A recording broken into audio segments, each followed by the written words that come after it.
कलम कामयाबी और वो कसक। अनन्या एक पत्रकार बनना चाहती थी, निडर और बेबाक। जब वह दिल्ली आई तो उसकी मुलाकात मयंक से हुई, जो पहले से ही एक न्यूज़ चैनल में एंकर था। मयंक ने उसे दुनियादारी सिखाई, रिपोर्टिंग के गुर सिखाए। अनन्या को लगा उसे प्यार और मेंटोर दोनों मिल गए हैं। वह दिन रात फील्ड में पसीना बहाती, न्यूज़ कवर करती और मयंक उसकी रिपोर्टिंग को पॉलिश करता।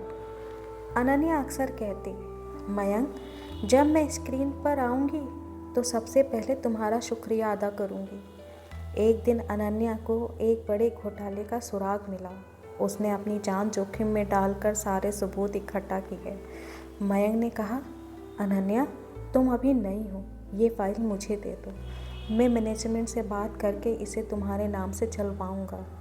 लेकिन अगले दिन जब टीवी चला तो अनन्या के पैरों तले ज़मीन खिसक गई। वह बड़ी खबर मयंक के नाम से चल रही थी। मयंक को प्रमोशन और अवार्ड मिल गया और अनन्या को सिर्फ एक छोटा सा थैंक यू नोट। जब अनन्या ने विरोध किया तो मयंक ने ठंडे लहजे में कहा, देखो अनन्या, इस इंडस्ट्री में सरवाइव करना है तो इमोशनल होना छोड़ दो। वैसे भी तुम मेरे बिना यहाँ तक पहुँचती भी नहीं। अब चुपचाप काम करो या रास्ता नापो।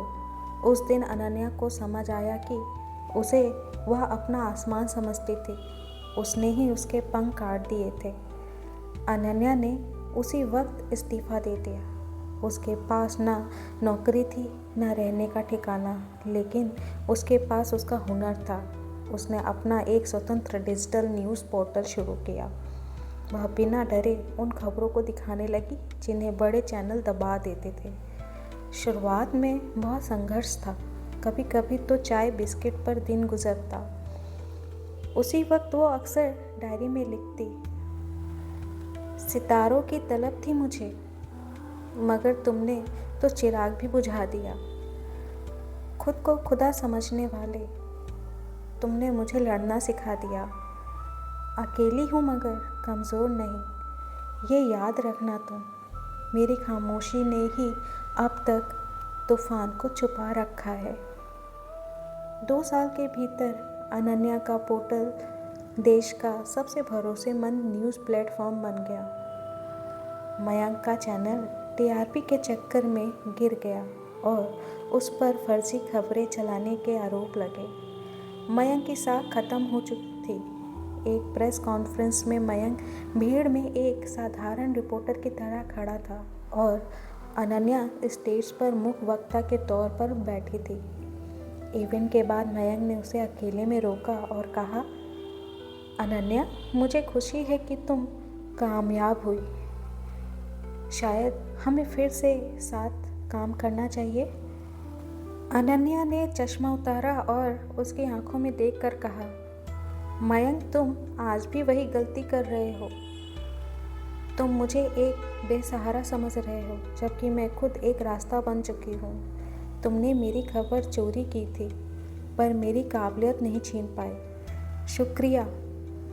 अगर तुम वो धोखा ना देते तो आज मैं किसी के पीछे खड़ी होती। आज मैं जहाँ हूँ वहाँ कभी नहीं पहुँचती। सीख। एक कामकाजी महिला के लिए सबसे बड़ा हथियार उसका स्वाभिमान है। प्यार में मिला धोखा उसे एक नई दिशा और एक नई शक्ति देता है। वीडियो अच्छी लगी हो तो लाइक, शेयर और ऐसे वीडियो देखने के लिए हमारे चैनल को सब्सक्राइब ज़रूर करें। धन्यवाद।